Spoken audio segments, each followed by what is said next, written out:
Curtis Calhoun here with MMA News, and right now I am joined by Jornel Lugo, is getting ready to return to Bellator 290. How's it going, Jornel? How's everything? Everything over here in the sun is good. Awesome, man. Absolutely. First question for me, man. Just kind of talk to me about what this almost past year has been like for you, and how pumped are you to get back in there on February 4th, man?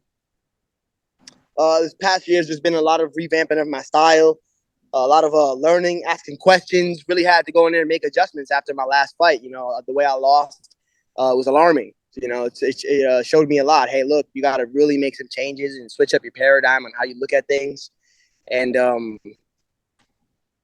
because of that, I was able to make the changes I needed to. Had I lost a different way, had I lost by a close one, maybe I wouldn't have probably went in there and made all the changes that I needed to make. So because of that last fight, I was really able to make a lot of adjustments to my skill set and also to my mindset, my cardio regimen, everything. It was really beneficial this last 9 months.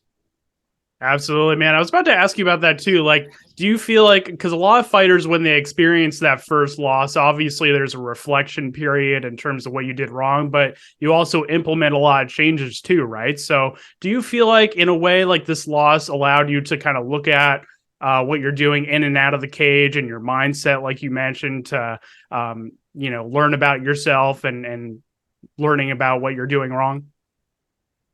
Yeah, it just sucks that you have to learn in the ring. You rather learn in the gym, So that's my fault. So that's my problem, and that's something that I should have been able to get outside of having to lose the way I did in the ring. But they say a hard head makes a soft ass. So I had to go in there and learn the hard way, and so it happened the way it happened, and now I had to take that and really make the changes that I needed to make. So either way it happened. So it's good either way, but it just sucks. I had to learn it in the ring. I got you, man. You mentioned how you've kind of embraced growing in your mindset too. Talk to me a little bit about that. Are you a big meditation guy, or what kind of things have you been doing to work on that aspect of your game? No meditation. I just try to make sure I live my life in a way that's pleasing to God. I try to make sure I just follow follow just do exactly what I'm supposed to do according to the Bible and things like that. And that kind of keeps me with a good conscience, right? I go to sleep good at night. I don't have to worry about anything. I make sure I'm diligent and those types of things. And then I also give myself time to just relax and unwind. It's all about balance in life. So I think the problem, like, I don't have to meditate and like completely not even think about anything in order to like give my mind a rest. Sometimes I just won't do any. I'll just watch TV. I'll just relax. I won't. I don't study all day at all times every single day. It's all about balance. And so on the weekend, I try to enjoy myself, and the way I do things keeps my mind nice and fresh. Do you feel like a lot of fighters kind of fall into that trap in terms of, struggling to find that work-life balance in and out of the gym and finding time to relax? Yeah, I mean that's something that everybody in general struggles with, that because some people might work too hard. But here's the thing: you can work very hard, but you also have to make sure that whatever you're doing is sustainable, because you don't want to overdo it. Say if you work you work really hard for 2-3 weeks, and then what? You don't work hard for the next month. Is that worth it? So you might as well find yourself a nice pace that you can do forever. So like example for me would be like I fast every day as a lifestyle. I'm always fasting, and so I fast 18 hours a day, and I find that to be a number where it's sustainable for me. Whereas other people are going to say, oh, I'm going to do 24 hours. I'm going to do 23 hours every single day. I'm going to eat one meal a day. That sounds good, but can you do that every day forever? You know? So it's all about finding that perfect balance that you can be consistent with. Absolutely, man. And let's talk a little bit about your opponent. Obviously, Jaylon Bates is a guy that you've had your mind on for a while. I believe this fight was supposed to take place in November, if I'm correct on that. What are your thoughts on him as an opponent, and how do you see this fight stylistically? I think he's a good fighter. I think he's a winner. He goes out there and he looks to win. Um, Very sporadic type of grappler type of style. Is funky. You don't really. He's unorthodox, awkward. It looks like he's not good, but he's winning. So he's obviously doing something right.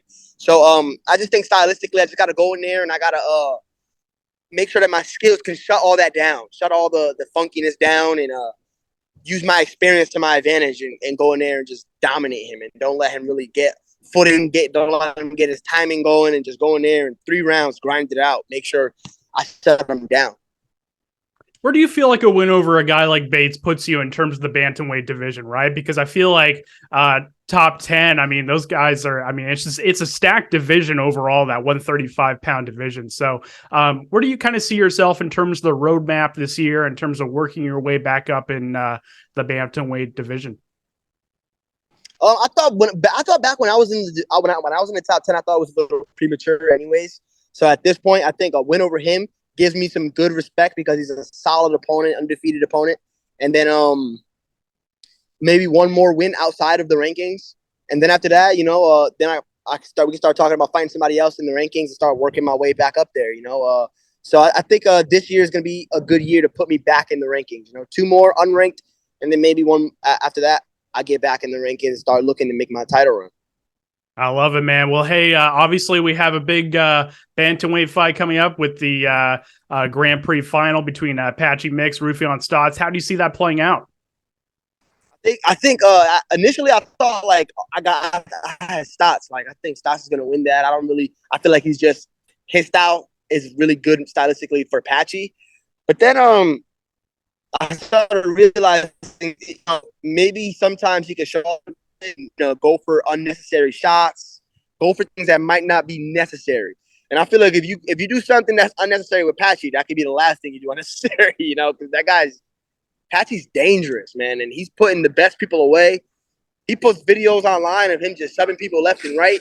That guy, you got to go in there and you got to make sure that you're disciplined. Don't mess around and try to be cute. That guy can finish you. So I feel like I think Stots can win it, but I think he just got to stay on his P's and Q's. Absolutely, man. And last question for me, what are the headlines going to read after your fight at Bellator 290? What are we going to be writing about after your performance? A dominant performance. Back in the win column, dominant over a great fighter. And I just want people to see that I really upgraded and I'm not the same as what I was before. I hope I'm able to show everybody that I'm here to stay and I'm here to make a name in this division. No doubt about it. And before we wrap things up here, I'll give it the final word to shout out any sponsors you have, shout out your team, teammates, all that good stuff. I'll give you the final word, man. Yeah, I just want to shout out Combat Club, all my training partners over at Combat Club. Shout out my coach, Dave Zidnick. And you guys can follow me on Instagram and Twitter at @AunoLugo, AUNOLUGO. Awesome. Well, Jornel, it was great to meet you. Great to chat with you. All the best with these final few weeks of camp. And I'm sure we'll chat again soon, man. Thank you so much for the time. Thank you, man. Have a good one.